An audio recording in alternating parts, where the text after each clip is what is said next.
Hello, everybody, and welcome in to Fire Pod with me, a Twin Peaks podcast friendly to the first-time viewer and the rewatcher alike. I am the rewatcher, Colton Robertson. I'm joined by the first-time viewer, Joseph George. What's up, homie? Oh, what up, what up? Always a pleasure to be here. Oh, and it's always a pleasure to have you. And for those who do not know, we are doing this fun little project where I get to listen to Joe spit a bunch of theories about shit I already know is happening. He even just texted me, said he listened to the last episode and was like, how the fuck do I even think that, sometimes. And, I get it. I get where he's coming from, but also it's a ton of fun. So, if you haven't ever watched it, you have to have watched this up to this point. We're going to spoil shit that has happened. It's not like we're going to view this purely in a fucking vacuum or anything, but, it's a lot of fun. So, what we're doing today is Season 2, Episode 8, titled Drive with a Dead Girl. It was written by Scott Frost and directed by Caleb Deschanel. How'd you feel about this one overall? Yeah, The Drive. Wow. I guess I thought off of the title, sometimes I have like a little guess of where I think things are going to go. And I thought this was going to be a little more literal. Yeah, I thought it was going to be like more metaphorical, and like there was going to be some flashback of actual Laura, back in the day with the drive. No, it's just homie is just swerving up and down the road with the dead girl in the trunk, making himself more noticeable than it. Bro is showing off. He's taunting. Point. He's even like, "Can I show you my new clubs?" Yeah, that whole thing. And now I wonder how much he's been taunting before, and I bet it's not just started now. I bet bro is like he's been. I don't know. He got me at least. I don't know how I didn't expect him from the jump or anything. So yeah, it's going to be really interesting to go back and when I do watch the show again, not if I watch the show again, whenever that does happen, and picking up all those things. But yeah, now he's, I don't know. Last episode I was more on the, Bob still kind of being the roaming spirit and kind of jumping into bodies. And in this episode, more just diminish that. It's just kind of Leland, I feel like. Yeah, he's there the whole time. Yeah, never went away. So yeah, that's and whether, Bob's just fully taking over. I feel like it's more of an Avatar thing, or like this is just his current vessel or something. But I don't want to, I guess, throw away the possibility that Bob could do stuff to other people. They did say that he did have this, I don't know if they did say he is a virus or like he infects people, or I think that was Mike that said something along those lines of that he once he makes his hold on you or something like that, it never goes away. So I think it's more of an emotional thing, or more of a, not like a literal he is making people do things, but that he just sort of like a temptation or bolsters their worst impulses kind of. Yeah, because I think this episode does a really interesting job of kind of blending the identities of Leland and Bob. Like there's a moment whenever Leland is coming down the stairs with his putter or his golf club and he like gets to the middle of the stairs and he like resets. Like he was all smiles and then he like locks in, and it's it's strange, because there's stuff that I know is coming that they kind of do expressly discuss what this relationship is, what the dynamic is. But so I don't really want to spoil that, but there is there's something weird this episode does where like it almost makes it seem like Bob is in control all the time this week. Like he's constantly hiding in plain sight. He turns around and he smiles and he giggles and he does all the, it's hard to read whether or not Bob's always in control or if he takes control when he sees fit. I feel like he is fresh off of a kill. I feel like this is he needs to get rid of the body as well. It's not over yet. I feel like this is Leland. Bob comes out whenever Bob doesn't want to be discovered, and I feel like whenever Leland can just be Leland, it's okay. Whenever there's no death or no anything, it's just like, all right, well, Bob doesn't really need to be here. He might be in the background cooking, or I don't know what he's doing really, but to get rid of Maddie and do all the things that need to happen here. I feel like Bob is like, no, I kind of need to lock in myself to not get discovered. And that's what's interesting too is, has it been Bob making Leland compulsively sing and perform and stuff? Yes. And then this is him being able to just do it freely. I think the opposite. With the music, at least that was part that I was kind of going on last episode with the record player and kind of music always being in the air. I feel like that Leland, he's doing that to try to get Bob not to take over. I feel like the more Leland is acting this way, which it kind of works both ways because it just makes him look more insane or it makes him look more crazy. But I feel like this is Leland's way of trying to avoid Bob. That Bob, he likes the sex, he likes the killing, he likes all the bad, all the worst of the worst. And I feel like singing and dancing, it would be like, Bob is like, this is there were a couple instances of singing and dancing this week that seemed like Bob. That's true, though. The Surrey with the fringe on top, and him as soon as Cooper and Harry leave, and he does the thing with the cane, and he dances out of frame. That's why I was like, it's hard to tell. Oh, and that's what makes me interested in the blending of their identities, like how much of it is him, how much of it is Bob, and I think not really being sure is kind of the point.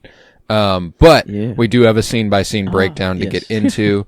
Yes. So if you are ready, my friend, I am ready as well. We can kick it off with Leland putting balls on a green in the living rorom. Yeah. I mean, honestly, taking fat swings, though. He's 4? Yeah. Was there holes in the window? Like, I don't know. They just seemed to all land in the chair afterwards, but this, I don't know, was, it just, oh, duh. I guess I'm, I don't know, jumping here. But, Sarah, she did pass out last episode, but I feel like she's in the know. This episode gave me the first inclination that she might know in some way, or something like that. But it's this interesting. Am I misremembering, or is she only in one moment whenever he goes down the stairs? She just asks him to come upstairs, is what Sarah says. She he's talking with James and Donna, and I feel like they're asking a little too many questions or whatever, and then Sarah's like, hey, come upstairs please, or for whatever reason, and it felt like almost a way to save him a little bit, or and so I don't know. It could just be weird timing coincidence of what was being talked about, but it's I don't know how to read Sarah. I guess she is either just completely unknown and in the dark, or there might be some there. But yeah, interesting. Yeah, that'll be an interesting one. Yeah, I didn't get those vibes off Sarah simply because I didn't think there was much to get a vibe off of. But I get where you're coming from. Yeah.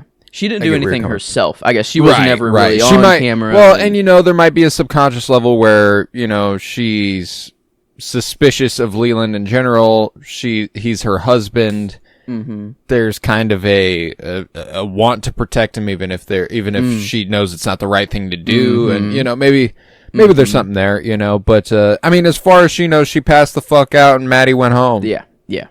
Yeah, this more likely she doesn't know is the thing, and I wonder what Leland's spin on if she just if he just makes her pass out. I don't know. I guess she didn't have to be there for Laura's death, but it could have started in the house, which is she could have been home the whole time, and they're like, well, how? I don't know. She had to leave to get killed, but it's like, no, Leland could have just taken her from her bedroom, and so it's I don't know. It's just all real bad, and to think about how it all could have started but Sarah is kind of the wild card. I feel like she could have just been asleep the whole time, and he made her pass out, whatever, stay asleep in bed so he didn't have to deal with her or something. But yeah, I'm Sarah. I've never really thought of Sarah. I guess I don't know. She just really had that great performance in the beginning, the very very beginning of the show, of just losing Laura, but then after that she's just kind of Yeah, she's the just only kinda time there. she's really cropped up in our conversations is as it relates to people seeing Bob. She's one of the only 4 people who has seen Bob. And we, we speculated that it was a Palmer family thing, like maybe they had, like it's the house or, stuff like that. Now we know it is Leland. So it is a little bit of it's a little bit different now on the other side, kind of recontextualizing Sarah a little bit, see how she kind of handles certain situations. But regardless, Leland's putting balls off a green in the living room, and Donna and James come over to say goodbye to Maddie.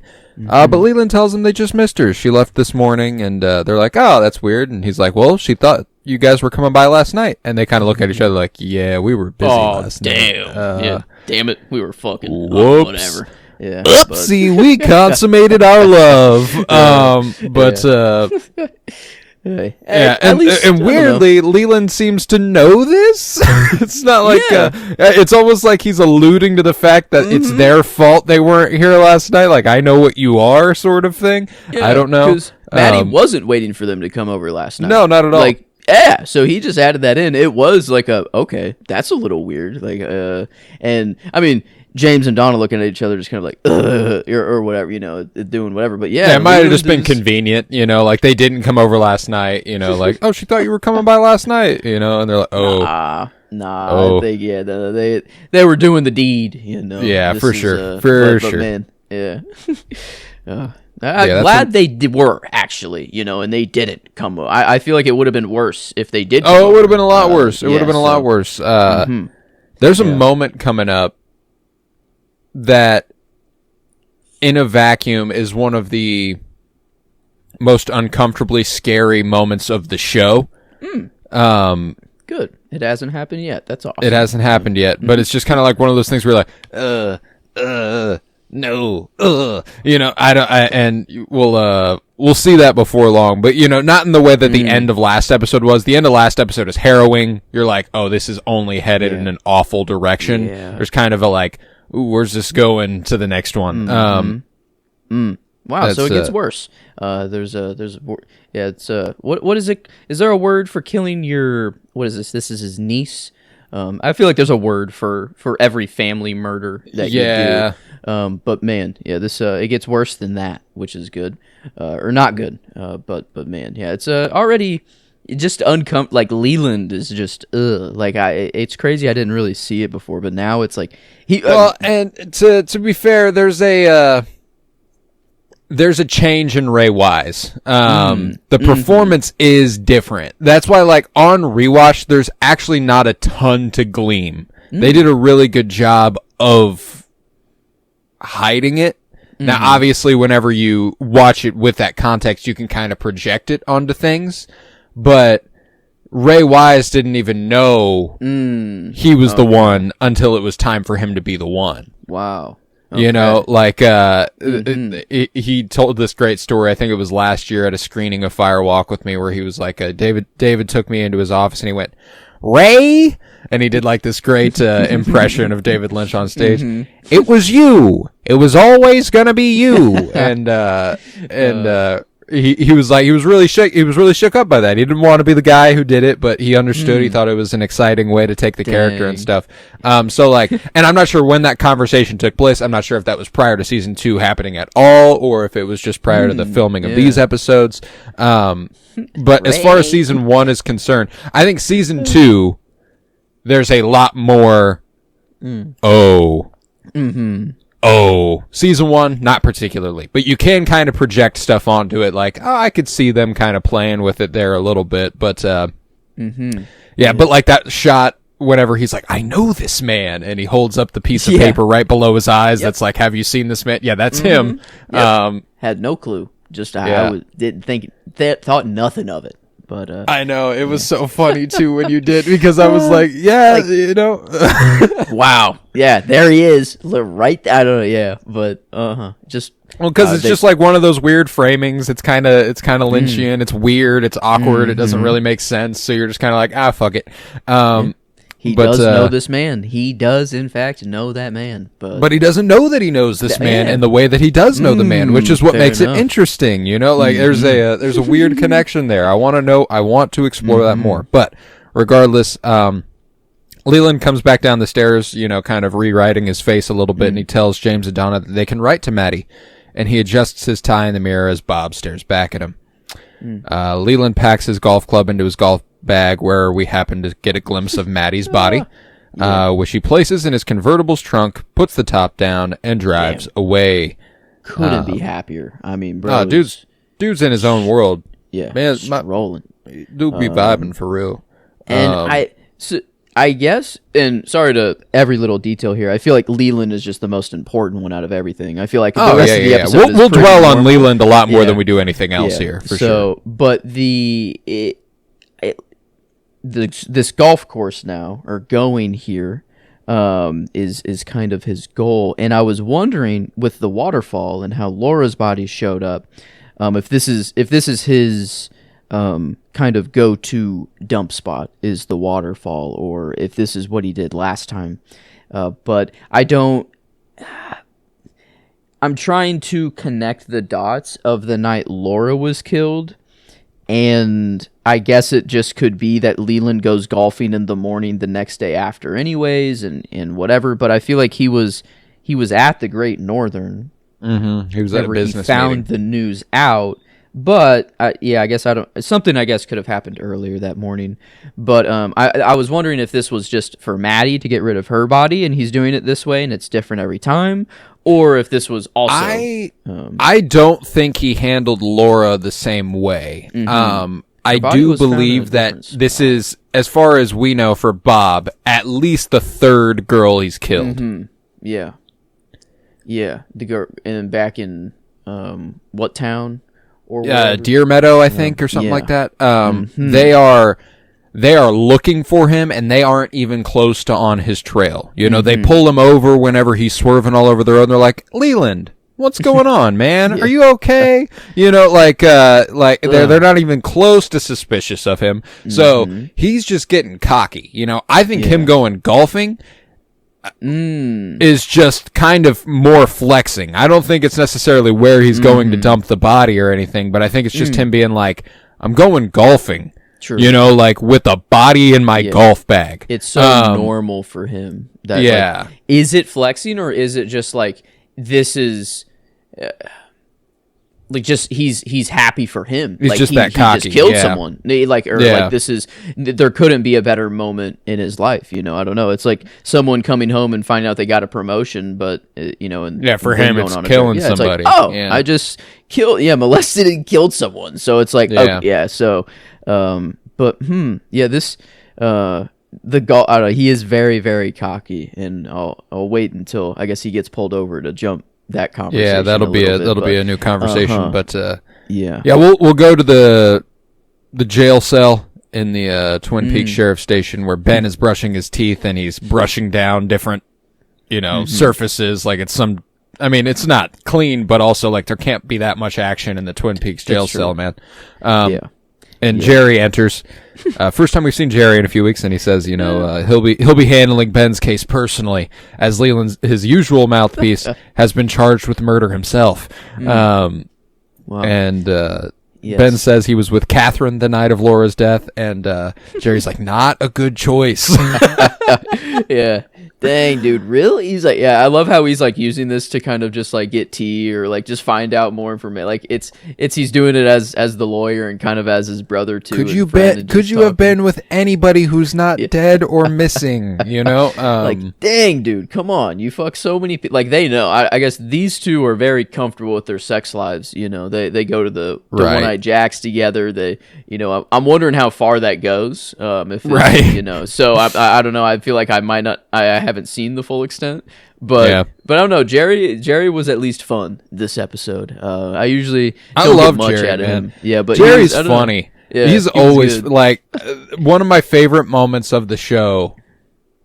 I love the moment that actually happens pretty soon here.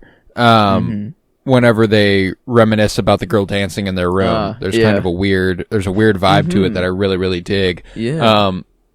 But it was a few episodes back. I think it was towards the beginning of season 2. Whenever they're like, they're discussing how they have both ledgers and they don't know what to do, and they're like, it would seem that both situations hold merit. You know, Yes. they're like obviously doinked. I love it. I love it. But yeah, that's just kind of the vibe Jerry brings. I'm a big fan of Jerry, even though he's a shitbird. He's always fun. Yeah. At least he's not smart like Ben. Like, I Ben advise knows you, he's bad. as your lawyer, your friend, and your brother, you have to get a better lawyer. I mean, he couldn't have said it. I mean, actually, the best advice that he could have given. Yeah, he was like, I mean it. You look like you're cooked, buddy. Yeah, but yeah, but good Jerry. I don't know. I'm not quite the character, but he was actually close this week for no, yeah, I getting- did enjoy him. But yeah, they reminisce on Louise Dombrowski dancing in the room with a flashlight when they were kids, and I love this sequence, the like kind of dragging effect that she has when she's dancing, and I love it. I love it. Yeah. And they look on and they reminisce together. It's just kind of a weird humanizing moment for the two of them. And music but- again. You know, that the only times where I don't know, maybe it just gets your mind off of it. It's not the music itself; it's that you're thinking of an actual happy memory, and music just does that, or it makes. I'm you also think pretty of- sure this was the tune of "Just You," the song that they performed together on the floor with Donna, shit. Maddie. Donna, Yeah, Maddie, yeah. and James. Okay. Yeah. Like I a don't- different rendition of it, a reprisal of it. Yeah. But yeah. This it did because it lasted a while too. no, they lingered on it. Mm-hmm. And so I was like, at first I'm like, oh, they're just reminiscing, but then I'm like, they're there something more going on reminiscing. here? They're like, I don't know, this is going on for a while, and Well, and it's also weird. Like she's silhouetted. They have flashlights, but she's not illuminated. It's a weird, dreamlike sequence. You know. No. Wait, does that line up? Maybe. What? I don't know. I just thought that Ben it'd be fucked up, but I'm kind of on not his side, but I think there's something misunderstood about his story. Obviously, he didn't kill Laura, or maybe he has some play in it, but there is something to his story that we do not know yet. And I feel like he loves Laura. Was it just lust love and she's beautiful, or is this a situation of Leland is not the father and Ben is the father, and it's like a daughter, like this is his actual first love. Sarah was, growing up, but this is they say it's Louise, I guess, in the room here, but like is Laura actually Ben's daughter, and this is maybe why he doesn't like Audrey too much, is that he just favors this love over the one he has. And I don't know. I guess I've never thought of Ben being the possible father, Ben but potentially having sired a secret child, Yes, and it being yeah. Laura. because I guess I have no idea of Sarah and Leland's relationship, and how it doesn't really seem to be the best, actually. It's like they're together, and they were both mourning, but their moments that they did share, they don't seem to be good. Hank and fucking Norma have better moments, and Hank's I don't know. So yeah, I think, I don't know. I am much more on the side of Ben is still a piece of shit, and he deserves to be in jail. This is where he does for one belong. reason or another, he deserves to be in jail. Yeah, maybe not for the murder of Laura Palmer, but for something. Yes, but yeah, as far as it's pertained to why he loved Laura, that could be a possible reason that I feel like I will remind you that they did sleep together. Yeah, I know, but and that's why he's fucked. Like, the dude is a fucked up dude, and I don't know. When he heard it was Audrey, or wait, did he actually? Yeah, whenever he went to One Eye Jacks and Audrey was there. He actually never knew in the moment that it was Audrey. No, he never knew in the moment. Audrey tells him. I think he told him last episode. And he does react in a way that was like, oh, fuck. But, like, I don't put it past him to if he finds out in that moment that he's still, I don't know. Like, we have Leland, a dude who's killing his daughter, I don't know, doing exactly that on a much higher scale and killing her at the end. So I feel like Ben, I don't know, if Ben's somewhat Bob influenced at all, yeah, he could, I don't put it past him to do something to his daughter. But yeah, it's fucked. But I don't know, can't believe I didn't really... Who's the father? Is Leland truly the father? I don't know. All right. All right. Yeah. I like where your head's at. Because we got some, we do have some more fun stuff with Ben in the future for sure. But, Ben, I mean, like, obviously we know who killed Laura, and we've also got 14 episodes left or something like that. So, like, we gotta have some more fun stuff to do. Yeah. And there's a lot of legal things with the mill and stuff that's happening, but I think it's more of like his court case or his trial. If I hope we're in the court. I don't know, which is actually just the fucking the roadhouse. Yeah, so that'd be sick as hell. Just in the roadhouse, been on trial, fucking people throwing tomatoes at his face. I don't know. Yeah, that'd be great. But we go elsewhere in the station where Lucy returns with her sister Gwen and Gwen's baby, and Gwen is just the spitting image of Lucy. Just a perfect, like, obviously they're sisters. As soon as she's introduced, you're like, yep, that's Lucy's sister. Talks the same way, acts the same way. It's wonderful. She obviously has a little bit more of a chatterbox on her, but that's it. Yeah. Thought Lucy was a little chatty, honestly, before. No, not even. She's the less chatty sister for sure. Shut up. Yeah, I love it. But elsewhere, Cooper makes a voice note about the one-armed man as Leland dances around the lobby with his golf club. And Harry tells him that they have arrested Ben. Goes to Leland and is like, sorry, man. Felt like you had to know. We arrested Ben for Laura's murder. And he's like, Ben? That doesn't really make sense. I thought Jock. And they're like, no. And he's like, oh, so I killed somebody for no reason, huh? I feel bad about that, I guess. And, he's like, the law will handle this. Yeah. Yep. Yes, it will. Yeah. And Cooper's like, as it should be. It's such a funny moment where, like, I'm glad that immediately after this, Cooper's like suspicion meter kind of goes up for Leland. The way he kind of like eyes him is like, there's something fucking weird about you, dude. I don't know what it is. There's something off here. And I love that. This would have done that for me too. Whenever he's like, the law will handle this. I'd be like, that's not the reaction he should actually. I feel like he's doing too much to fake that's it. Over the top. Yeah. Like, no, he killed Jacques Renault last time, like the guy that he thought killed his daughter, that was just barely anybody. He killed that dude in the hospital. If he learned that Ben Horn, the guy he's worked for his whole life, was the one actually responsible, I feel like his response should be, even worse. Please lock me up or else I'm going to kill this man, or something. So beyond betrayal. Yeah. So I think this is more of, he wants Ben to still be in play. I feel like, because I feel like he's been manipulating Ben the whole time. Like, and there's a Catherine set up here, but it feels like this is a long con from Bob as well, or Leland, to get it going this way.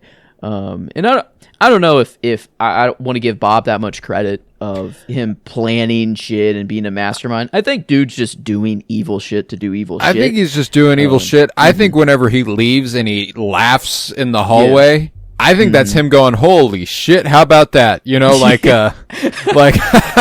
like, damn, like, I am getting off like, dude, so easy. I am so in the clear. It's crazy. But the other thing about that, though, is that Ben has a fucking alibi for Maddie's death, who they find at the end of this episode. Ben was locked up in the jail cell. Not much he can do about that there.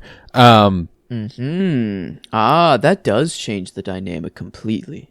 Actually, yeah, at the end. I guess me as the viewer, I just, and I don't want to accept it as fact. It's 99% that Leland killed Laura, but like I don't want to throw out the fact that someone else might have been there too. Someone else could have done it. Yeah, like if Bob is truly this roaming spirit that you suspect he is, there is a chance that someone else physically did it. This is the weird, like, what Leland going there? I don't know. Or like it's the train car is the part that I don't know. Is it just a weird, creepy spot to do some fucky shit in, or I don't know. That's the one kind of thing I haven't quite figured out. But it feels like someone else could have been there. But Leland, or Bob, yes. I feel like Bob's a no doubter. It's just a matter of who Bob was in. Yes, so, I get you. That's where I'm at there. But yeah, like this reaction that Leland has here of like, oh, I thought it was Chuck, or no, like I don't know if is just being super cocky here, or if there is some genuine shock at first, like Leland, exactly. There's a weird line where I'm like, I think that this moment is Bob kind of letting Leland take over to hear this, and then like immediately snapping back in, like kind of taunting him, like, yeah, you did that shit. Yeah, you didn't do it for any reason. And now I'm back, a little bit, something like that, kind of, I don't know, making him more vulnerable, making him easier to control by letting him hear things like this. Okay, that's fair. Is kind of even giving Leland some control of sometimes, and then being like, no, like, that was all me. Fucking, I think there's even a possibility that the pattern here was like Bob was in control. Harry approaches. He's like, we arrested Ben for Laura's murder. He's like, but I thought Jock, and they're like, no. And he like looks down, and then he looks up and is like, the law will handle this. I'd be willing to bet that's when Bob's back. Like he's just like, he lets him tease him a little bit with control, to make him realize how awful he is, kind of, but like not why. It just it's fucked. Yeah. Bob's fucked, but given, I don't know, Ray Wise' performance this week, I think. Yeah, it's kind of a no-brainer for me here. Like the super fast, bro. I don't know. He like the cry and the laugh and the like. He's dude's good at playing maniacal, to be sure. There's something in his eyes during that sequence that's just scary. But he leaves to cry and laugh in the hallway, and Cooper tells Harry to move on. He'll catch up with him, and he goes around the corner. And he's like, hey, let me know if you remember anything unusual about Ben's behavior the night of Laura's death. He's like, yeah, I will. And then they leave, and Leland resumes his dancing. But back at the sheriff's station, Doc Hayward prepares to administer a blood test to Ben as Jerry protests his treatment. Never in my years as a lawyer have I seen somebody treat a citizen of the United States with such a lack of adherence to the constitutional right they have. I love He's Jerry good. Here. It's great. And Cooper's Ben like, Jerry, need a better lawyer. I don't know. Yeah, he's actually like, found the best one. Jerry, you graduated last in your class. You've been disbarred in 4 different states. You want to shut the fuck up for a little bit? Yeah. Hey, sit down. I think he literally says, just sit down. Like, just shut the fuck up. Yeah, shut up, man. We've got this. We're on it. We know. It's fine. I do love he shows that the bottom of a lawyer class, 140 whatever, is still a lawyer. Like, I don't know. It's like, right? If you graduate, you graduate. Like, There's which is hilarious. It's like maybe people do know the difference, or like you could boast that and market yourself. But like, I don't know. I love that. I don't know, kind of the scary doctor, the bottom of a doctor class or surgeon class or something is still the same. There does feel like a difference between the bottom of a doctor and surgeon class versus the bottom of a lawyer class, like fair. Yeah, they got to do so much. I don't know. I don't understand how the like there comes a point where like if you are the last in your class at a doctor school, like hopefully you're probably not flunking. And if you That's flunked, true. I think there's got to be like you can't practice medicine. Yeah. You know, like- That is fair. I don't think they just give people the okay. I and hope just, not. yeah, Fuck. Move on. I guess I don't know how that works, but I sure hope it's not like that. Yeah. I don't know, every but, doctor I've had, they don't seem the seem bottom of the competent. class. Yeah, they seem They know what they're competent. doing. But yeah, Jerry, I haven't had a doctor like Jerry. Let's just say. Yeah, That's for sure. Yeah, Jerry, and no lawyer like Jerry either. I don't know. Yeah. Be nice. Jerry's an interesting cat, and they put Laura's secret diary on the table, and he's like, "What do you think this is?" And Jerry whispers in Ben's ear, "A book." Yes, this is what you say. Yes. And Ben goes, "A book," and it's just perfect. He's like, "Yep." Any guess of what kind of book? He flips through the pages. He goes, "A diary." They're like, "Yep, Laura Palmer's diary," and he reads a line that was like, Laura says, "One day I'm going to tell the world who Ben Horn really is." And Cooper's like, "Who are you really, Ben Horn?" And Ben reacts pretty, terribly to this. He's way out of line. Fuck you. Wow. And yes. Many things that this could mean of Could- telling could. the world who it could be. Is she telling the world, this is my father? Does she know? And she was about to say it. I don't know why that ruins his life and why, or whatever. But he didn't kill her, so I don't think that's the motive anyway. I guess that's option one, is he's the father. Option two is that he is just the piece of shit that owns One-Eye Jacks, and she does want to expose him. It is, I don't know, maybe that is the shit she was on. Or there is this really weird love that they actually had somehow in Laura, whether fully reciprocating it or just acting to, I don't know, maybe this, she was on her spy game, kind of like Audrey, and this is what got her a little too far, is she was, I don't know, she did get all this dirt. So maybe the love was real for Ben, or at least he thought, and then Laura was, just doing it for her own kind of sake and stuff, because... Yeah, I mean, Laura's dead from the jump. I don't know anything about... I don't know. She's just awesome to everybody. Everyone loved her. But what was she doing? I don't know. Like, what were her motives? What was... That's all the stuff I want to know eventually. And Ben, I feel like, is a crucial piece. And whether it's... I don't know. Any of those three options, I feel like right now... I really want him to be the father somehow. That would be kind of a crazy twist that I would love to see how that all works out. But the most likely, I feel like, is she knows he was a piece of shit, and she was playing him just trying to get information and to expose him. Right. Eventually, is kind of where I'm at. Yeah, you're gonna like Fire Walk with Me a lot. Yeah, the leading up, that's for sure. Where all of the it last week of Laura culminate. Palmer's life is very illuminating as to what kind of person she was. Yes, yeah, that would. I need that. So yeah, that's a little ways down. That's okay. It's nice that I have that to look forward to. Whether I want to look forward to it or not. I know I'll like it. And I think I've already told you this.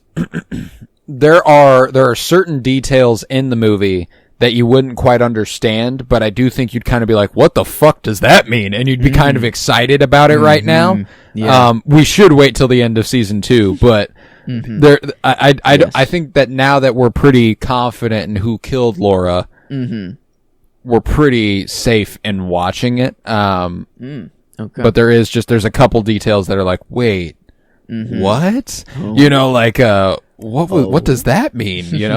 But it's fun.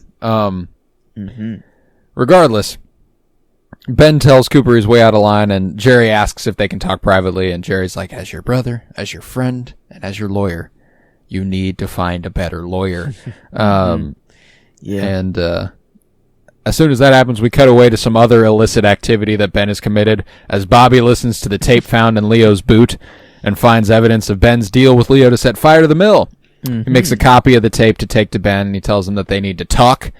And Leo breaks something in another room, and Shelley's like, he did it again. This time you have to clean him. She's like covered in, I think, ketchup and mustard. Like, what am I looking at? I don't know. Yeah, I don't know what it was, but Bobby sure licks it off of her. And he tells Shelley, I've got it, babe. since the cash cow in there turned out to be a sinkhole, I think I'm going to go into business. She's like, ooh, like a salesman? And he's like, I was thinking more executive suite. She's like, that's a great idea. Yeah, in theory, that's a great idea for anybody, Shelley. Yeah. How the fuck do you expect Bobby to just go, yeah, I'm going to be a business executive? Yeah. And no offense to the bandana, but like the look he's given is not quite executive suite businessman. That's the life change he's making. But he's confident in his. He's not even a high school graduate. Yeah, and damn, I guess he was the quarterback, right? Or I don't know. Yeah, he was. Like, so he can throw a ball and maybe lead a team, possibly. But and he's got connections. He lives in a small town. True. There's only one big businessman there. His dad. Oh my God, his dad's fucking. I need more of his dad, honestly, and what the fuck he's working on. Yeah, good man. Yeah, I'm gonna need more of that. But no, Bobby, is in the blackmail business now. I feel like, and this is his bag. This is what he's committing to. But so this is going to be a fun little storyline here, as long as Ben stays out of jail. True. But I don't know what he's gonna do. Kind of. He could be getting. I don't know. I thought whenever Pete strolled up, I thought he was gonna play this recording for Bobby. I thought was the point, not an actual kind of Catherine thing. Which I like Bobby was like, "Hey Pete." I know. That's what I thought. I'm like, he's like, "Oh damn, I can't have Ben listen to this because he's in jail." All right. I loved her. Yeah. So. No, I love Pete in this episode. Might actually end up getting the character nod from me. He got it from me. I love that. Love that. We'll get to that though. But Norma's mother, Vivian, comes to visit at the Double R Diner. Eats a bite off of Toad's plate, which is hysterical. Sorry, what Toad. A plate too. 3 bro had that shit of meatloaf, mashed potato. I'm going to this diner every day. I want the Double R. Oh my God. Yeah, that's But Mom, goddamn. Oh no, I'm easy. Don't worry about me. I'm easy to take care of. All right. Yeah. This. All right. Yeah. Said every mother. This. Ever.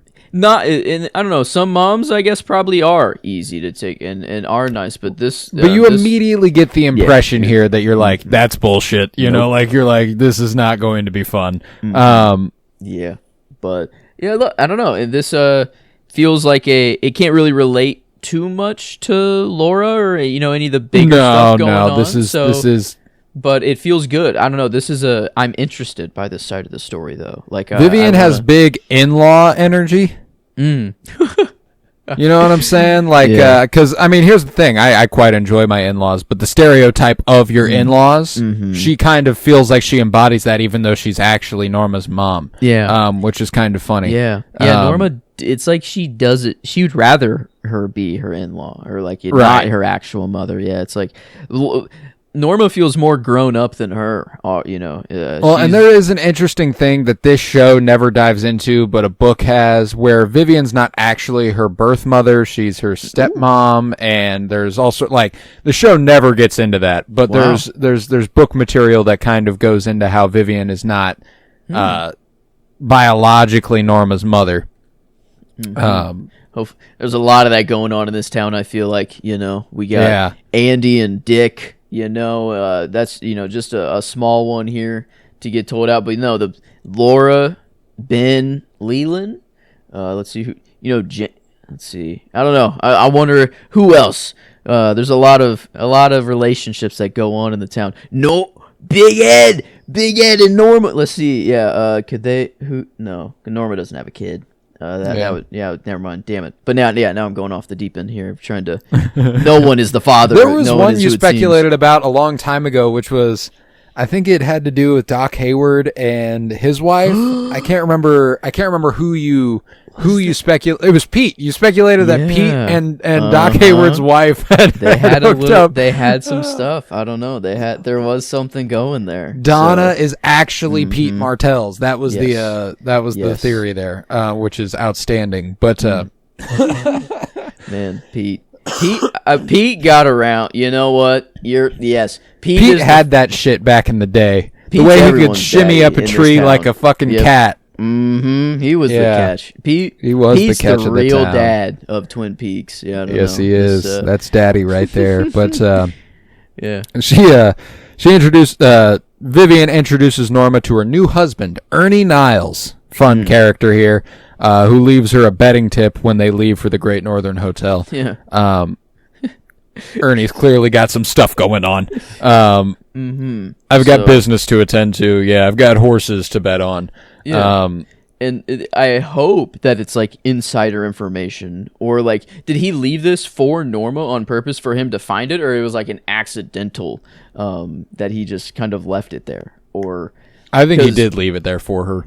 So, I mean, I hope it's like insider info and he knows this is going to happen, because just giving someone a bet that you have a good feeling on is crazy. Like hey, daughter, or soon to be, I know they are married, I guess already. So, it's but it's like, here, just go put it all down on severance or whatever. I don't know, whatever. No, Sovereignty. Or sovereignty. There it is. Yeah. I knew it was an S name, I feel like, in there, but yeah, it's just a crazy thing to throw down. Be like, hey, nice to meet you. Yes, I am fucking your mom now, and but we are married, and that is weird for you to take in all right now. Also, bet $1,000 on this horse right now. You won't regret it. Norma's like, all right, and she's not going to do that.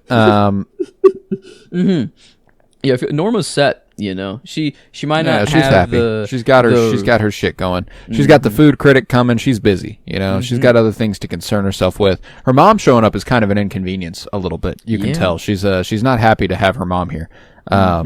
Hopefully not the food critic. That's what I was hoping. Oh, yeah. I'm hoping she's not, but it kind of seems that she is with the mashed potatoes. Yeah, she does the whole thing with the salmon later and everything. Ah, true. Yeah. Oh, whenever she's like, the salmon's tough and, it's a bit overcooked, like that sort of thing. There is a little bit of something there. But regardless, back at the Great Northern, Gerard shakes himself awake and he's like, he was near. Yeah. And then he's like, nurse, may I have some water? And she's like, yeah, no biggie. I'm going to completely ignore the first thing you said. And she goes ahead, pops on out. An officer walks in to check on him, but doesn't find him in the bed. He looks around very briefly before Gerard beats him over the head, then escapes. Boom. Okay. Good stuff. All right, Gerard. I could have just ran out the window right away. I don't think knocking out the police officer was totally necessary. I feel like maybe buys him a little bit more time. True. I mean, but the nurse was coming back regardless. Yeah, and so I'm like, okay, for a glass of water, that can't take. It's like, can't take too long, you know. But if maybe it just gives him another minute or two head start. I think that might be all he needs, really. Oh, damn it! They're gonna think he killed Maddie. Oh my gosh, I didn't even, because I'm like, why him run out, or like, what is the point of him leaving, or what? I don't even know what he was just found near the waterfall, of course, and where's Maddie's body found? Showing up, I don't know, downstream or some shit. I didn't think. I don't know, it could be something else, but I feel like that is probably the link that they'll make, is like, why were you gone? And then a dead girl shows up in the water downstream a little later. So dang. Man, Leland and Bob got lucky on this one, I feel like. Or shit, bro, what shook him awake? He's like, actually, I need you. He's like, I need this. Bob, this is him playing chess a little bit, maybe. Bob shook him awake? Maybe, I don't know. He was near, his arm, or one arm, was shaken, or whatever. The little nub was activating. I don't know. Yeah, it's like maybe. But it does seem kind of perfect for Bob, for this to happen. This isn't I don't know. I don't know how this benefits anyone else other than Bob. And I guess it could be Gerard just kind of going on. He needs to find Bob. I don't know, but it did feel sort of like he was asleep, and then all of a sudden just, oh shit! All right, I'm on the move. He was near. So, it's there's something there, But we also did see Leland in the Great Northern a little bit ago, just before this and stuff. So there is kind of he was literally just true. near. Yeah, but okay. regardless, Hank enters the diner, and Norma says, maybe at other jobs you can show up 48 hours late, but this isn't one of them. And Vivian's helping around in the back, and Hank tries to explain his business, and Norma softens a little bit. She's too nice, and Vivian greets Hank, and they all agree to have dinner together. I love that she calls him Henry. Also, that's a fun, because that would be his real name. Yeah, Norma didn't really feel like she wanted to. She's like, actually, we don't need to. And Hank's like, oh, no, it's no problem. We got it. No, let's do it. Come on now. Your husband's Ernie Niles? Come on. Yeah. Yeah, it's like, he wants, I don't know. I feel like he wants to win Norma back over, and this is a good way, he sees this as a good way to do it. And then also, it's just get his foot in the door a little bit. It's like, yeah, that's cool. And now he's on the blackmail grind of his own, eventually. So it's, Hank's just thinking for him here. And crazy how Leland-esque he kind of is in this double life, just being doesn't feel like this isn't Bob. This is just a dude who likes to kill and acts like everything is fine and stuff. But yeah, I don't know. Could be a little Bob infested, I guess, but it doesn't seem like it. Doesn't seem that he has any weird things going on in his head. This is just Hank being Hank. Yeah. So yeah. Hank's just a dark guy. But we'll head to the sheriff's office where Pete is visiting Harry. And I think this is going to be my favorite scene, along with my favorite character. I just really love this interaction and this brief bonding for Pete and Harry, where Harry's looking through his binoculars. We've seen him do this several times, but we've never really known what he's doing. And then Pete being like, "What do you got?" And be like, "There's a little woodpecker over there, pillating." Yes. And Pete's like, "Let me see." And they're like, "Wow, beautiful." I chose this as my shot, the woodpecker. I had the brain blast, and it's probably they don't do this at all, but I had like this Jimmy Neutron brain blast where I'm like, oh, I've always loved and thought like how awesome it'd be to be a bird, and just how the log, the woods, it's connected, and a woodpecker, they're going into the log, they're like tapping into the log. I feel like a hacking into the mainframe of whatever the log gives information, sort of shit. The woodpecker is the oh my gosh, Mission Impossible. Luther. Oh my gosh, who is the guy in the chair always in Mission Impossible, the one who hacks. Yeah, it is Luther. Okay, I would like Luthen and Luther. They're too close. But I don't know. It feels like the woodpeckers are just this. They tap straight into the log. That's why they're so obsessed with just doing what they do. Right. Because I feel it could just be this little detail that they're throwing. It's not that, the explanation I'm giving, there's no way that's what is in the show. But this weird connection to the bird, like owls and birds and nature and the log. I feel like all of that has something to it. And I love, if it is just a mystery and remains that way, I'm cool with that. But every little bird that I get, I take down. I don't know. They're in the intro. It's the first thing you see when the fucking, the music plays. So I don't know. And there's certainly validity to the being theory blasted whenever you see a bird and everything. I completely understand. I also just love the perspective that in a show where everything is so dark, we know Maddie just got killed. We got they can take a moment and recognize that they are in a beautiful place regardless. True. And then being like, just taking a moment together to be like, wow. Yeah. And then, them talking about Josie, Josie's gone and he's like, I know, Pete, I know. And he's like, I loved her. No offense, Harry. Dang. Pete's a lover, Pete is, and he's like, I don't have anything against you, Harry. You're actually the only person I can talk to about this because you loved her too, and I know it. It's sweet, man. It's so sweet. And Harry's a great guy too. And being like, I know, Pete. I know. I did too. I loved her too.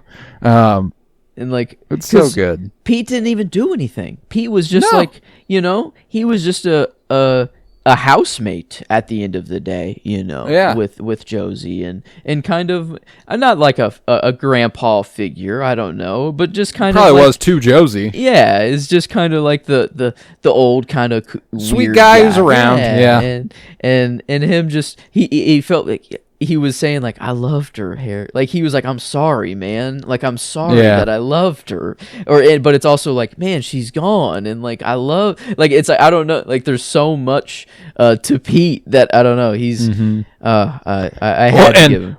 There's obviously a lot to Pete given the very next scene also. That's true. This is true. I thought of Pete as just the percolate, you know, just the sweetheart. He's got his shit, dude. He's a little funny. He's got a little shit going on in the head there. But Harry tells Pete about her assistant, Mr. Lee, whom Pete's like, Mr. Lee, and he's like, what's he look like? I don't know, average height, medium build, ponytail. He's like, no, that's Jonathan, her cousin. And they look at each other like, huh. I don't like this one bit, and they're both on the same page there. But that's when Cooper reports that Gerard is missing, and it knocked the deputy out. And that's they're like, sorry, Pete, I gotta go. We got shit to do. They go to look for Gerard, and at the front of the station, Andy enters to find Lucy watering plants and carrying a baby. And last he heard, she was going to get a baby removed from her. Now she's holding a baby. And now he's like, hold the fucking phone. He's so I don't know how anything works. He's like, this is my kid. He's like, wait a minute. What the fuck? Like, I love I don't know, just this brief before he passes out. Just what was going through his head, you know? Yeah, he's like, Lucy. Yeah, just Lucy twice is all he got out. It's just Lucy, and bro was done. Yeah, just done for. Outstanding little moment. Andy is such a perfect little dumbass. I love him. I'm the father. Right? Like in that moment, is he still thinking that it's his kid? Like, is he? That's I don't funny. know. Yeah, like, I don't think. I think he's officially caught up as of that moment. Okay, but man, he was. I don't know. Well, it's also funny for him to have been like, originally like, oh, I can't be the father. To, oh, well, now I have to be the father. Yes. Because if for a moment he thought, oh, I can't be the father, he has to have accepted that somebody else is the father. And if she was okay with that conclusion, I don't feel like Andy should be so certain. It's you like, know, oh, okay. Yeah, this, so obviously, I don't know, and Dick Tremaine coming into the office, or whatever, before, you know, and stuff. So, yeah. Richard Tremaine. It'll be fun, to see how this all, if they go fucking DNA test, you know, we go on Maury, and Andy, you are the I hope he is, you know, I hope it is Andy. We meet the kid in Twin Peaks: The Return. You'll love it. Let's go. Oh my god, it's you'll gonna you'll love meeting the kid in Twin Peaks: The Return, because you'll be like, what the fuck? As far as just everything about the character it's is fucking Pete. Pete's stupendous. the real father. Yes, it turns out. I don't know, but no. I hope it's just we will get there. We will get there. But little baby. Elsewhere in the station, Pete visits Ben in a cell. He's like, hi, Ben. And he's like, Pete? And then he plays a tape with Catherine's voice, who explains that, you know, she is alive. You know, she recalls where she was that night, but she's not sure that she remembers it correctly. And, you know, maybe she does, maybe she doesn't. But if he signs over the Ghostwood Estates and the mill back to Catherine, she will testify on his behalf. Damn. Man. Blackmail everywhere. And it's all for Ben. It's all against Ben too. Yep. You know, it's all coming back to bite him right now. Yeah, he's and I love Pete dancing around like this. Yeah, Ben's like, oh, what do you want? I'll give you anything. And he's like, how are you doing, Ben? He doesn't even answer because he knows Catherine's about to answer. Because he doesn't have anything. He's like, I love that, like, I love that he hates Ben. It's so fucking funny. Like, there's nobody on Earth that Pete seems to hate, but he looks at Ben and he's like, I am so happy to be doing this right now. He was having a blast. I mean, this was he left there feeling so good. And he like cackles on his way and it's like it's so funny, man. I love Jack Nance as Pete Martell, and he's definitely getting the double character nod this week. We're getting a double performance and a double character this week out of Ray Wise and Jack Nance. But I love it. But we're gonna cut over to Leland driving in his convertible, singing and swerving about, and Cooper's like, is driver's ed required in the Twin Peaks School District? He goes, yep. Looks like we got to drop out, Harry. Look out! That whole thing's outstanding. They slam the brakes, turn around, pull Leland over, and they're like, Leland, come on, man. What's going on, dude? And Leland's like, I was just driving. I was heading to the club here, and I must have started thinking about Ben. I'm sorry, guys. Are you okay? And they're like, yeah, it's fine. Just, stop that. And Leland's like, oh, I did remember something. The night Laura died, me and Ben were working late, and Ben stepped out of the room to have a phone call, and he sounded angry. And he said something about a dairy. Yeah. Wow. And they're like, could it have been a diary? It's like, yeah, it could have been. This is another one of those. He's trying his hand a little too hard for me, Yeah, I mean, the Coop doesn't seem to. The suspicion radar isn't really going here. There's a lot else kind of going on. There's something though. Him being like, "Do you mean a diary?" Like that's yeah, and that's thin, Leland. There's and he is. This is the most cocky he is in trying to show off, I feel like, and which is weird because I don't know how much Bob cares about Leland at the end of the day, because in my head, I feel like Leland is not the first that Bob has taken over. Like, Bob is a multi-generational, or I don't know, Bob's always been around. He's been doing this for a long time. So at what point does the switch happen? Does Bob move on to the next person?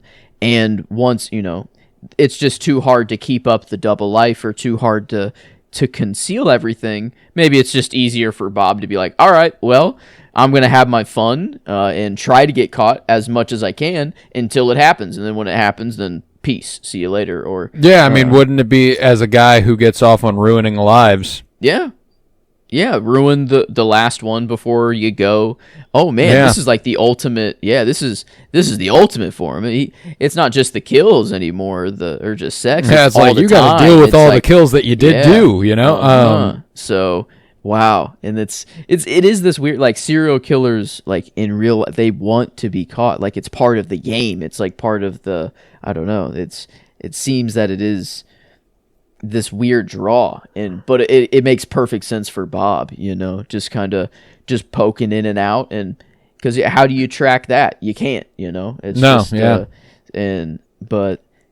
this, because was he about to kill Agent Cooper here? Yeah, pretty sure. Like, what I'm like, hold on, wait, like, I did not think that was the dynamic here. I thought, you were going to kill in secret still, or whatever, if you're going to, and just, it's going to be, not that I want more, young women to die or anything, but it's like, I didn't think Cooper was on the table for someone he wanted to get. Well, I don't know. I don't really know how to read this particular moment. I don't know if this is like, maybe you're right about him being on the threshold. Like, I've done all I can, and I'm ready to dip. So why not kill an FBI agent on my way out? Damn. Holy shit! Yeah, because it's another kill, and it ruins Leland's life even more. It's like, I don't know. It just works. Like, it doesn't make logical. Like, I didn't think of it at first, because it's like, no, like, you can't just kill an FBI agent. But it's like, actually, that does play into his hand a whole lot more, and it's like what he loves is all this. So, man, yeah, Bob is I feel maybe he can only take over one body at a time, and then slowly, by extension, some other people while he's around. But no, it feels like, yeah, he might be nearing the end of Leland's usefulness a little bit. Yeah, he might be reaching his best by date. Yeah. But Lucy calls over the radio. Harry goes to answer it. Leland offers to show Coop his clubs, and as he goes to grab one, Harry says that they have found Gerard. And as Cooper turns, Leland kind of raises up a club a little bit, and then just kind of holds it. And Cooper's like, "All right, we'll see you, Leland. Have a nice day. Be careful." Yeah. And Leland adjusts his rearview mirror, and Bob smiles back at us. Yeah, and Gerard, like a perfect timing there, is like if Bob was the one to kind of set this up. I guess he doesn't get the kill or whatever, like that I'm kind of seeing. But no, this is the perfect alibi for Bob, or kind of like a different person to take the blame. Ben take the fall for Laura, and then now Gerard take the fall for Maddie. But Coop, I don't know. I feel like Coop will just realize the similarities between both of the killings and be like, how this, I don't know, the two separate people that killed in the same exact way, and I don't know, like he feels like that there has to be someone else that they're not thinking of, and he's already suspicious. He's not quite down with arresting Ben. He doesn't think it's him. So yeah, no. Well, and I think that all depends on this next interaction whenever they're with Gerard, or Mike. Yeah. But they do. But yeah, no, he's not fully sold on Ben. And I mean, obviously he shouldn't be. He's a good lawman, and he didn't do it. So, I do think that there is something about Leland. He's not above reproach. Clearly, he did murder a guy, and they know he murdered a guy. There's no doubt about that. So, like, I think there's starting to be, like, it's kind of one of those, it's the edge of your perception sort of thing. You think you see something out of the corner of your eye, you look, and there's nothing there. I think that's kind of how he feels about Leland right now.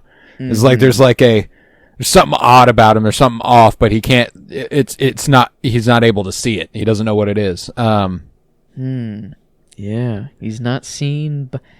I wonder if Cooper sees Leland in a mirror, if Cooper sees Bob's face. If that's how it, like, I don't know, that's how he figures it out. Like, he can't see it initially. Well, Laura and Maddie and Sarah, they all just see Bob, like, when Leland is there. So, but I don't know, maybe in the real, I don't know. That would be kind of cool. I will recall us back to the Giants' interpretation of Bob. Whenever he says, 3 have seen him, yes, but only one his body. 3 have seen him, but only one his body. Wow. So, whenever we're talking about how Maddie, like, we saw Leland as the viewer, Maddie came downstairs and saw Bob and never saw anybody else. Maddie saw Bob. Sarah has seen Bob. Coop has seen Bob, but not his body, Leland. So one has seen his body. I gotta imagine that's Laura, right? Yeah. Yeah. I wonder. And whether that is Leland or it was someone else, whoever, but like, we know for a fact that the others have not seen his body, who he possesses. Maddie saw Bob. I feel, is Cooper just not seeing his body right now? Like, Cooper is because I take it as only one has looked at Bob's body and known it was Bob's body. As in, because body, I feel like could be, it's not just his face, it is Bob's body. But I think maybe I don't know why that would be significant. They're referring to, like, his avatar as the body, Yeah, I think that's what I'm getting at, for sure. And So, yeah, I mean, it's. I wonder. It feels like Cooper's the. Because why would Laura be different than Maddie and Sarah? I feel like those are the three. If there's a group of three people that have all seen his face, and then Cooper being the one that has only seen the avatar and not the face ever. He has seen the face though. In the dream, that's true. That's where I'm like, but face in, like, he's seen it in the dream, but the other three have seen it like as they thought they were awake. You know, this is their actual real life that they're seeing, and Bob's there, in front of them. So maybe that's the distinction. Yeah, well, the only thing that I can think of is the only way that I can interpret Coop, because everybody's seen Leland. Oh yeah, that's true. You know, people know Leland. It's not like it's not like they're. When he says only one his body, I take it to be only one has seen him and known it was Bob. Okay. Like, that's kind of how I see it. Yeah. Like, I don't know why it would be an important distinction. Oh. Like, I think one person has looked at Leland and gone, "Oh, you are Bob," and I think it was Laura. Yeah. Laura, why is she different? She accepted Bob like a Nosferatu, you know, like a I need someone, and it's just so sadly happened to be Bob, and Bob was her father, and I don't know, that could be majorly fucked. Well, and yeah, you know, who knows when that realization comes about? Is there and maybe I'm wrong, you know, I don't want to lead us down here like I'm absolutely correct, but yeah, that when she's ready to die, you know, whenever she's like, she wanted to die, is like when she realizes Bob is her dad, you know, like, is that kind of the idea, or is it, I don't know. Is that when the change in her happens, you know, like, I don't want to say that anyone should die or want to die, but after that, I don't know. I could understand. Yeah, I get where she's coming from, a bit there. So, but man, yeah, it's almost like I don't want to think of these details, because like Ben being the possible father and then sleeping with Laura, it's like, well, man, that implies, like, it's worse almost. It implies awful things, but there's some pretty awful things already implied at present. Yeah. Nothing should really be off the table, really. So, yeah, this Leland, and yeah, I think I was more on the side of the three kind of just being the girls, and then Cooper being the one. But no, I do think the body is more referring to Bob's actual his avatar, who he's possessing. Yeah. So, but yeah, and I think it's Laura, but yeah, I'm not entirely sure there, but well, I am sure, but I'm not going to let you know whether or not I'm right.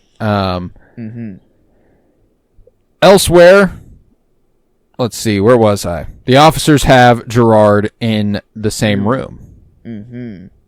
Like, what are we doing here? We got Ben, and he's marching around Ben. He's like, The Geiger meter. I don't know. I don't really sense him. I don't think he's here. He's been near, but no, it's not him. And Jerry's like, come on now. You got to either charge my client or let him go. And Harry's like, fuck it, man. I charge you with the I charge you with the murder of Laura Palmer. And Coop's like, Harry, you want to step outside with me real quick? Yeah. He's like, come on. I think we might be saddling the horse before we're ready to ride, buddy. He's like, I don't follow. I don't think Ben did it. And he's like, all right. Coop, I've been cool with a lot of stuff I've been cool with. You've talked about dwarves and giants and visions and the like. We've got evidence against Ben, and I'm going to act on it. It's my job to lock him up. Coop's like, you know what? You're right. It's your town. Sometimes an outsider can forget that. Good luck, Harry. Just kind of walks away. Kind of a little, he's like, he's accepting defeat, but also being like, remember, this is your backyard. Like, this decision you make. This is your decision, like, I've given you my 2 cents. Think about it, And, yeah, definitely, it carries a lot more weight than just simply being like, yep, sure, okay, sorry. But And I think, I think Truman, he is on more of the side of like, yeah, we do have hard evidence against him. Like, this does make sense. But I do still think he has that feeling too. He has that bad feeling of like, it doesn't quite feel. Well, it'd be impossible to not have that bad feeling, There's a little bit of a, you see what you want to see. He wants this to be done. He wants to have found the killer. This guy makes the most sense so far. Fucking do it. Book it. Yeah. Yeah, he says it's his job, to arrest this person. It's not like... Well, and, let's connect it to a prior history between Josie and Ben and Harry. Harry had this love for Josie. Josie said that Ben wanted to kill her, and, there's a lot more... Like we were talking about, Ben deserves to be locked up. Maybe not for the murder of Laura Palmer, but Ben deserves to be locked up, so there might be a little bit of a... We have a chance to put this guy away, let's put this guy away a little bit, and it just happens to be convenient for him to believe that he killed Laura Palmer. Yeah. Because another thing that's been made clear, to me anyway, especially on this rewatch, is that while Harry is a very honorable man, he is not always the best policeman. Yeah. He is not the best investigator. So, I do think that he's not immune to lapses in judgment by any stretch. Yeah, I hope the trial, maybe the evidence is strong right now to charge him, but if there is a trial, I hope that maybe they realize proving the murder is too much, and then they're like, oh, but we can 100% prove One-Eyed Jacks and all of this stuff. Yeah. And they just get him down for that. And then, move on to let's find the actual killer and keep going. So, just be nice if he stays in jail. But, he's rich and he's powerful. And so Catherine, I don't know. Does Catherine need him out in order to make this switch actually happen? If he goes to jail, I don't know. Maybe Catherine actually wants Ben out. So there's a lot of interested parties. A lot of against Ben right now, but possibly, I don't know, Catherine could be his guardian angel here a little bit. Well, and Catherine might be fucked also as far as what she wants to happen after Maddie's body washes up, True. That might be enough to acquit Ben. Ooh. And then he won't need her testimony, and then he won't need to sign over Ghostwood. That's true. Because that's what I was thinking. Is like, okay, they know Ben didn't kill Maddie. They have to put the other together. They're like, okay, then he probably didn't kill Laura either. And this, at least Cooper, I feel like he's already like, nah, Ben didn't do it. This just will put the nail in the coffin. And sadly, Mike. Or is it Gerald or Gerald or I don't know why. Gerard, thank you. I feel like he's just taking the fall. Well, I don't know. They bring him in. He does his little detector on Ben. It doesn't work, and then they find the body. I wonder if they're I wonder if they put that together of oh, he was gone during this time and sort of thing, if they do connect. Yeah, they could. But if the medical examiner has a precise enough time of death, Gerard was in the bed at the Great Northern, there is that's true. It was the next day. So, there's a lot that has to go right, and we're getting into the nitty-gritty of things, but, it might just open the door up completely again. They might not even have a suspect again after this. True. Yeah, because... Nothing, the location, I don't think anything can really lead back to Leland, unless his blood or something is found on her, but how would they not have found it on Laura before, if so.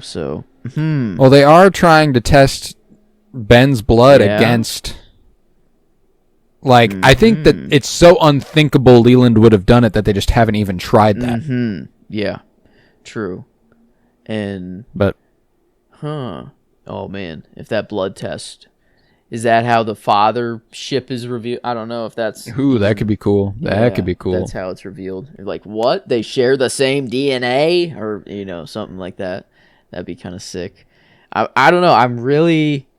This is why Ben's staying quiet. He knows if he's like, you can't talk to me like this or whatever. And like, this is like, oh, you have it all wrong. Like he couldn't just come out and say that. I don't know. People would be, okay, well, you're lying, or like, this is whatever. And it's even more fucked of everything that, I don't know. There's a lot to explain after he says, yeah, I'm actually the secret father. But yeah, right. I mean, I was Laura's dad. Yeah. So I don't know. I just kind of want it to happen because I think it'd be a cool twist, but I don't know how it would play out after. Actually, it's more of like, I feel like how do you? Yeah, if it's gonna happen, I trust Lynch and Frost to do it well. So like, I feel like it will be done well, but I don't know how it plays out post reveal, but I don't know. It's at least another pathway that my head's going down though, but.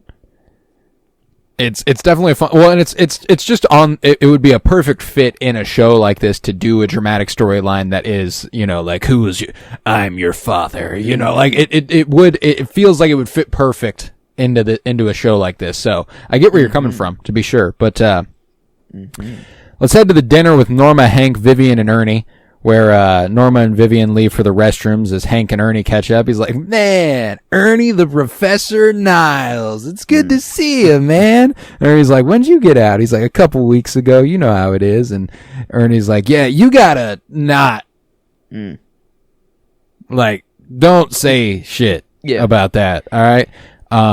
Keep that on. Ernie says he met Vivian at a Republican fundraiser and that he wants him to handle all her investments. And Ernie's like, and Hank's like, I know what that is. And he's like, no, I'm clean now. And, Vivian does not know his history. And he's like, so I'd prefer that you kept it quiet. And Hank's like, yeah, well, we got to talk a little later, man to man, like we did on the yard, prisoner to prisoner. And he like kind of increases his volume as the girls come back. Yep. And he does give Norma the bet, to make. So like, I feel like is he telling like Hank the truth here? I feel like bro, he's just trying to hide it from Hank as well, that he's actually going to be using all these investments to still gamble. I think that Hank's a bad influence, and he wants to try to keep himself as clean as he can. Yeah. And he knows that Hank might be might tempt him in ways he hasn't tempted himself. That's true. Yeah, because he's doing a lot to try to go against. He's like, no, I actually don't do that anymore. I go to church now. I'm a proper citizen and doing all the right things. And Hank he sees this is an easy payday for him. I feel like. Oh yeah, this is a hard target right here. So blackmail just all around for everybody. Everyone. He goes ahead and toasts the newlyweds too. He's like, to all your future dealings, which is quite the way to put that. Yeah. I hope you are successful, because if you are, that means I'm getting more off the top. I am too. Thank you very much. It's definitely, we've got some fun to look forward to with Ernie Niles and Hank Jennings, to be sure. But sorry, Vivian and Norma, you guys are gonna, Damn. Yeah. It's gonna be rough. But yeah, to the newlyweds, Hank proposes this toast that drags on probably a little too long, and they're like, all right, yep, here. They all toast, and then we cut to the Great Northern, where Cooper makes a voice note saying he is close to cracking the case. He's right on the cusp of it. He's just got to find the way, and he grabs his gun to answer a knock at the door. He's like, I'm never going to the door without my fucking gun again, bro. Yeah. Fair enough. Yeah, this... yeah. I knew who it was, though. Immediately. Yeah. I'm like, it can't be anyone else. It's Audrey. They haven't had an interaction in a few episodes. It was nice to see this. And he asks if, she asks if Ben did it. Did you get him? Yeah, we arrested him. Do you think he did it? He's like, that's not for me to say. That's for a jury to decide. He goes, yeah. She goes, yeah, but you must think one way or another. He's like, doesn't matter. Did it help that I, told you about all the stuff? And he's like, yeah, it helped a little. It wasn't the whole thing, but it was part of it.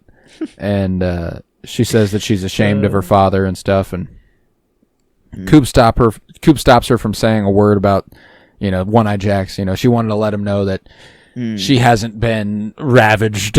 Yes. She hasn't been soiled, if you will. And he's like, you don't have to say that. It's okay. It's fine. I know.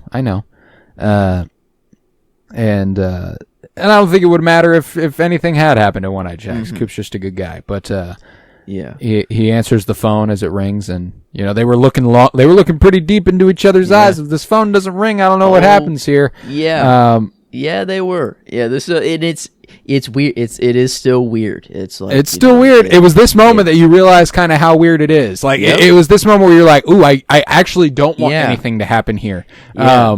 Before it happened, before I actually saw it, I was kind of like, ooh, that'd be, they're cute. Like Coop's just actually a good guy, but like, nah, it's still just like, nah. This crosses a line that pushes Coop into a grayer area that you don't like to think about for Coop. It's just and the bad them feeling. looking at each other and kind of being, and then the phone ringing and him being like, I have to get that. Yeah, she's like, yeah, go ahead.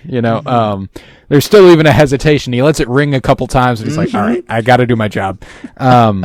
He's like, fuck, damn it. Yeah. I don't know. He really, I don't know. He thought about it. He was thinking about it. Yeah. Things were going through his head. Which is, he's like, Audrey, go to your room, lock the door. And she's like, why? He goes, no questions, do what I say. And she's like, yes, sir. She's like, all right, damn, what is all right? Was she thinking he was gonna visit her later?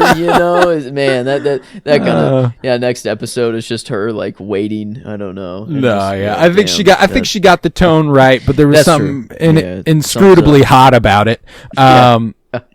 But she's like, okay, yeah, for sure, let's go.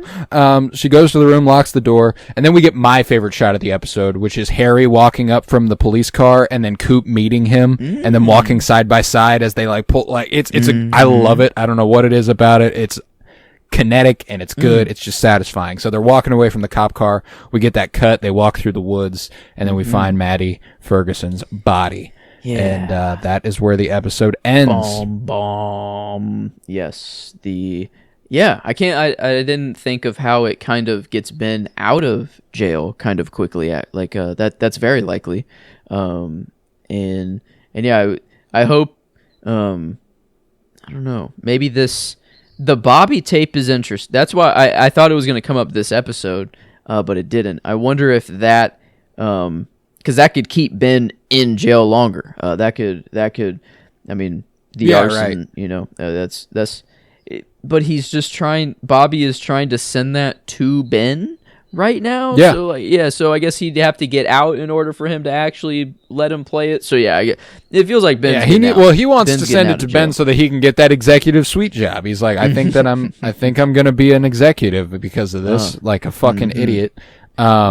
Maybe they'll need a new lawyer soon. Does Jerry just take over Leland's spot? Yeah, I don't know. I feel like it's weird. Now I'm thinking Leland is just on the way out.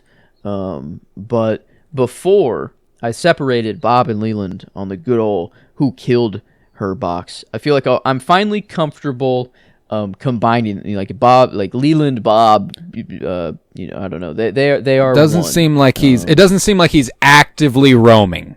Yes, not in this moment. So Leland Bob with a possible someone else there while it went down, or something like that. And the other possible, I don't know why I'm suspicious of this man Jacoby. I'm dropping Mike. I feel like Mike, if he was there, it was a complete control that Bob took over. Sort of thing, and so in a way it was still Bob, but that's like if Mike was there, I feel like. But Jacoby, I don't know. He's the golf. Bro's obsessed with golf. Leland is golfing, hitting the golf balls. He's out vacation. I don't know. There's something's going on with Jacoby, I feel like.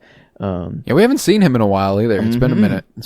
But conveniently gone. Conveniently gone. Yeah. I don't know. This Jacoby is very interesting to me, and I guess when he comes back, he's gonna have to shovel himself out of some shit because I'm curious about this guy. Yeah. So, and Ben, I had Ben in the box before. I don't know. I feel like the been killing, exonerated for the murder of Laura Palmer. Yeah, no, I don't think he was part of it. Maybe a catalyst, or maybe she was going down the wrong path because of him, and kind of got her to end up this way. But yeah, why would Leland, like, is it just Bob wants the creepiest and most evil killing, and what is worse than a father killing his own daughter? Or is it like there was some motive to get rid of her? Like she was stumbling on something, and Ben is attached to Bob, and and stuff. So it's like Bob kind of has to protect Ben. I think let's take a look at what happened to Maddie. Mm-hmm. Yeah. It's pretty senseless, That's true. There was no motive, seemingly, beyond her being there. And yeah, I guess I thought he was going to use the out of town as an excuse of like, oh, she was going out of town, no reason, but that was just to get to get James and Donna kind of off the trail right away, because obviously when her body shows up, it's like, oh no, she obviously did not leave town. So yeah, this Maddie, although it felt like Leland had this plan the whole time, like he was going to keep Maddie there, and the second she said she was leaving, now I can kill her. It's like, okay, now this is the perfect time to do it. Right, which is that'd be the time to do it, but that doesn't give him a motive in the sense of, oh, she was stumbling onto something. Oh, she figured something out. It's just circumstance, Yeah. Yeah, maybe it is simply the most fucked evil killing you can think of. That is what Bob would get off on the most. Bob's like, yeah, this shit's this is my cup of tea.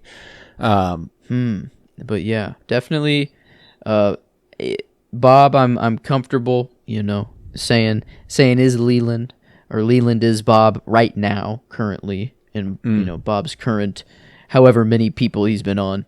Bro is Jack the Ripper. Bro is the Zodiac. He's all of them. I feel like he's been all of them. Yeah. Yeah. So, but yeah, Jacoby. He's the only other one that he's up there. Well, there's just still so much mystery around him. He's been so absent that we haven't been able to explore that character at all. Yep. He had his heart attack, and then it was like, well, we'll see him when we see him. Mm-hmm. Yeah. I need more. I need more on Jacoby. So, but yeah, the box is whittling down. That is for sure. Episode 1, Bob, Leo, the Devil, ? Jacoby, Mike, ? Ben Horn, and Emery. Yeah, I mean, it's been pretty full. So now just Bob and Jacoby, pretty much. And then maybe Mike as a pawn, I feel like. Mike is a pawn. Okay. Mm-hmm. Okay. I like it. That answers my question, obviously, of who killed Laura Palmer. Let me ask you this, just out of curiosity, if there's anything that you feel is illuminated at all. Who shot Agent Cooper? Yes, this is still kind of up there. Catherine's back. She's no longer hiding. She's been kind of top of the suspicion. Yeah. You had Mike as a candidate for a while. Wyndham Earl. His partner. Yes, yeah. Wyndham. Thank you. I would not have remembered the name, even though it is a unique one. But yeah, Wyndham, Catherine. I feel like, I don't know. Josie, maybe not Josie herself, but her assistant, or Mr. cousin. Lee, or Jonathan, whatever way. Yeah. I mean, fuck. Could it be Pete? That'd be crazy. I don't know how. But I wonder. It feels like Pete and Catherine are working together as a team now. I don't think that they've been doing it the whole time, but it'd be crazy if like this is their long game. I don't know. Like this is what they do. And Pete's kind of just this. He plays the naive role, but he's really fucking maniacal, and he's just as evil as her. And I'm trying to find. It was the season 1 finale. So just to poke a few holes, Pete obviously was in the fire. True. He tried to find Catherine. True. Yeah. Mr. Lee or Jonathan didn't show up until season 2, it seems. Maybe he was in town earlier. Wyndham Earl, no telling. No telling. Could have been. That one is the most feasible of the options there. And then Catherine, her whereabouts after the fire are kind of a mystery. So there is kind of a there could be a connection there. But we did come back to the Vicuña coat, which is probably a woman's. Yes. That's right. Now, I think I'm much more on the Catherine train, if anyone did it. But I think the Josie, just the emphasis they put on her shopping and everything before, with that was kind of interesting. To then bring up a Vicuña coat, and so that's why I kind of wanted to throw Josie in there. But Catherine seems to have more motive for you. I don't know what. I feel like both. I don't know. Getting an FBI agent off of their trail is just good for them both. Like I feel like their motive is just as strong for either of them. I just don't think Josie is it doesn't feel like Josie's the type to pull a gun and shoot an agent in the rib. I feel like this is a play Catherine would make. It feels I get you. Like so. I get you. But all right. Glad you could answer that for me. And with that, we can conclude this episode of Fire Pod with me, and we will be back next week with season 2, episode 9. And for those familiar, this is another goodie, another very, very good one. And I can't wait. I would love to see a movie version of 7, 8, 9 kind of cut together. Ooh. I think that would be that'd be very, very fulfilling. I would love to see it. Well, it's happening again. It's happening again. Is happening again. What we got? Is that the return, basically? Is this the same events? No. It is happening again. Yeah, no, I love it. I love it. So, yeah, 9 is a good one. I'm very excited for it. It's called Arbitrary Law. Very excited. Can't wait to get into it. We've got a few other things going on right now.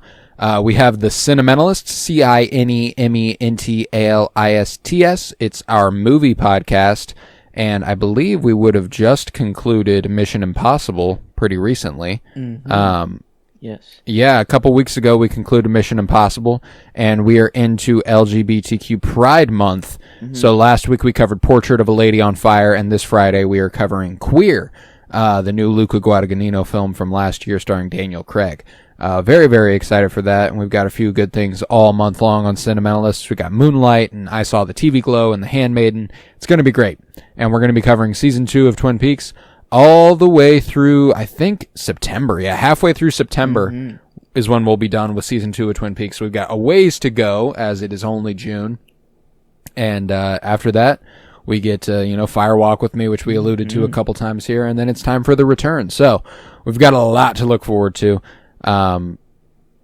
Just be sure to keep an eye out. If you click on our if you're on Apple Podcasts specifically, you have a means to check out all of our podcasts by clicking on the little thing under our podcast title. It says Fire Pod with Me, a Twin Peaks podcast, and then there's something below it that says Penny Bloom Dispatch. You click on that. It has all 4 of our shows. You can check out any of them. We're updating them at least semi-weekly. Cinementalist is every week. This is every week. Anything else is going to be every once in a while, if not every week when we're feeling it. So you ought to check those out. We have a lot of fun. Leave a 5-star rate and review and download wherever you might be listening. That's a huge thing. Download, and share with somebody you think should watch Twin Peaks or has watched Twin Peaks, which means everybody. So share it with everybody, because they should have watched it, and they won't regret watching it. So shout out to you for putting them on Twin Peaks. I don't think they'd be disappointed with you at all. But go ahead and do that.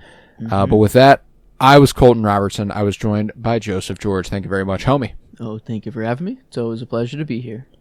Oh, and it's always a pleasure to have you. And remember, fix your hearts or die.